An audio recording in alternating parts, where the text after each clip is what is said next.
నమస్కారం అండి. ఈరోజు ప్రపంచ ప్లాస్టిక్ బ్యాగ్ ఫ్రీ డే.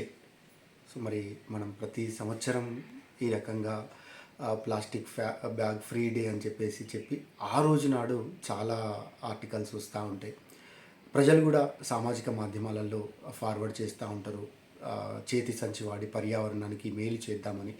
కానీ అటు ప్రభుత్వాలు, స్వచ్ఛంద సంస్థలు, సామాజిక మాధ్యమాలలో ఎన్ని మెసేజ్లు వచ్చినా కూడా ప్రజలు ప్లాస్టిక్ వాడకుండా ఉండలేకపోతూ ఉన్నారు. ఇంట్లోకి వెళ్ళి బయటికి వెళ్ళేటప్పుడే ప్లాస్టిక్ తోటే బయటికి వెళ్తూ ఉన్నారు.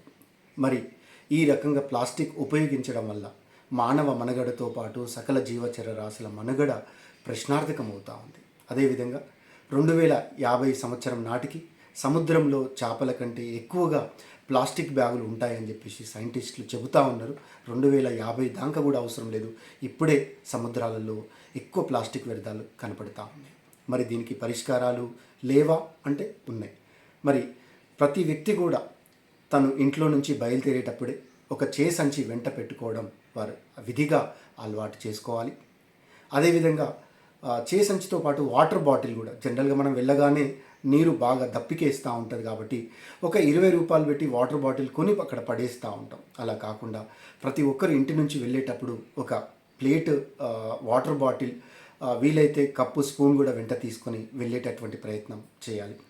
దీనితో పాటుగా ప్రభుత్వాలు కూడా ఊరికే అలా నిబంధనలు ఇచ్చి కాకుండా దీనికోసం పెద్ద కొత్త నిబంధనలు తయారు చేయాల్సిన అవసరం లేదు.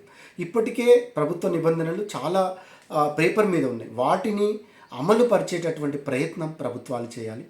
ప్రభుత్వాలతో పాటు కింద ఉన్నటువంటి గ్రామ పంచాయతీ లెవెల్లో, మున్సిపాలిటీ లెవెల్లో, కార్పొరేట్ లెవెల్లో, వార్డు లెవెల్లో కూడా ప్రయత్నం అనేది ముమ్మరంగా జరగాలి.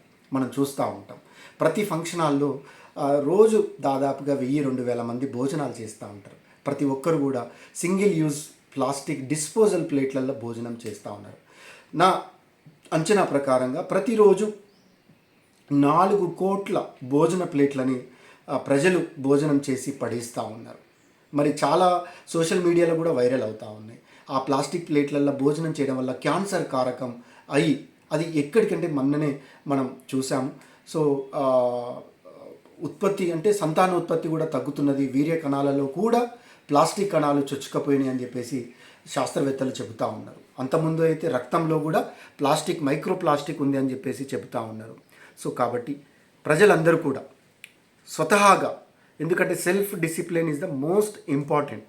సో మన అందరం కూడా ఈ ప్లాస్టిక్ని నివారించడంలో భాగంగా ఏ ఒక్కరి మీదనో వేయకుండా అటు ప్రభుత్వాలు, స్వచ్ఛంద సంస్థలు, నగరపాలక సంస్థలు, సామాన్య ప్రజలు కూడా ఈ ప్లాస్టిక్ వినియోగాన్ని తగ్గించుకునేటటువంటి ప్రయత్నం చేయాలి. దానితో పాటుగా, ఎందుకంటే సాధ్యం కాని వాటి గురించి మనం మాట్లాడుకోవడం కూడా వృధా ప్రయాసే అవుతుంది. ఎందుకు అంటే సమాజం అంత డీప్గా వెళ్ళిపోవడం జరిగింది. మెల్లమెల్లగా వెళ్ళాలి అంటే కనీసం మనం ఆ ప్లాస్టిక్ని ఎక్కడ నివారించగలమో అక్కడ నివారించేటటువంటి ప్రయత్నం చేస్తూనే వాడాల్సి వచ్చినటువంటి ప్లాస్టిక్ని కూడా రీసైకిల్ చేసేటటువంటి ప్రయత్నం చేయాలి. ఉదాహరణకి ఫంక్షన్ హాల్లో ఐస్ క్రీమ్ కప్స్ అవన్నీ కూడా వాడుతూ ఉంటారు. వాడినటువంటి సందర్భంలో కూడా సెగ్రిగేట్ చేసి దాన్ని రీసైకిల్ చేసుకునేటటువంటి ప్రయత్నం చేయాలి. వాటితో పాటుగా మనందరం కూడా ఒక వాటర్ బాటిల్ తీసుకోవడం కానీ, ఒక కప్పు, స్పూన్ తీసుకెళ్ళడం కానీ, అదేవిధంగా మనం ఉదయం లేచిన దగ్గర నుంచి మొదలు ప్లాస్టిక్ బ్రష్ దగ్గర నుంచి మనం మొదలవుతూ ఉంటుంది. ప్లాస్టిక్ టంక్ లైనర్ దగ్గర నుంచి మనకు మొదలవుతూ ఉంటుంది.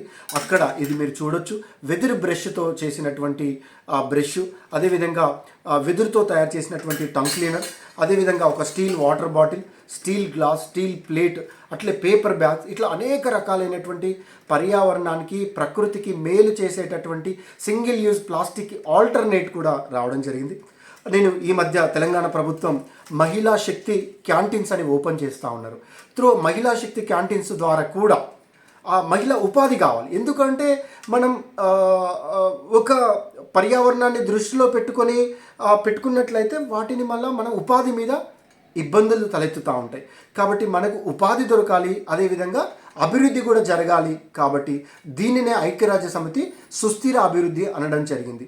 అంటే ఇప్పుడు ఈ ప్లాస్టిక్ ఆల్టర్నేటివ్ ఉత్పత్తులకు సంబంధించినటువంటి కూడా ఇండస్ట్రీస్ని ఎంకరేజ్ చేయడం, మహిళా సంఘాల ద్వారా క్లాత్ బ్యాగ్స్ని కుట్టించి సమాజంలో విరివిరిగా అందుబాటులో, ఉదాహరణకి నల్గొండ లాంటి పట్టణంలో ఒక రోజుకి సుమారుగా 30 నుంచి 40 వేల కవర్లు రోజు కూడా మార్కెట్లో డిస్ట్రిబ్యూట్ అంటే సరుకులు కొనడానికి ఇస్తూ ఉంటారు. సో కాబట్టి ప్రతి దగ్గర కూడా అట్లాంటి వాటిని కట్టడి చేసేటటువంటి ప్రయత్నం చేస్తూ పాటు ప్రజలను కూడా దీంట్లో భాగస్వామ్యం చేయాల్సినటువంటి బాధ్యత ఉంది. ఇది నిర్బంధంగా ఫైన్లు వేయడంతోటే సరిపోదు. సో దానితో పాటు అవగాహన కలగాలి. సమాజంలో కూడా ప్లాస్టిక్కి ఆల్టర్నేటివ్ ఉన్నటువంటి ఉత్పత్తులను కూడా అందుబాటులోకి తీసుకొచ్చేటటువంటి ప్రయత్నం చేసినప్పుడు మాత్రమే మనం ప్లాస్టిక్ బ్యాగులని అరికట్టేటటువంటి ప్రయత్నం చేయొచ్చు. ఈ మధ్యనే మనం చూస్తూ ఉన్నాం బయోడిగ్రేడబుల్ ప్లాస్టిక్ కవర్స్ కూడా వస్తూ ఉన్నాయి. అంటే మొక్కజొన్న వెజిటేబుల్స్ తోటి స్టార్చ్ తోటి తయారు చేసినటువంటి కవర్లు కూడా వస్తూ ఉన్నాయి.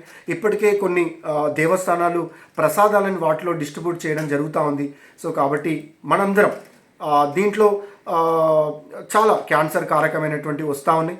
చాలా డ్రైనేజ్ సిస్టమ్ కూడా మనం చూస్తూ ఉన్నాం.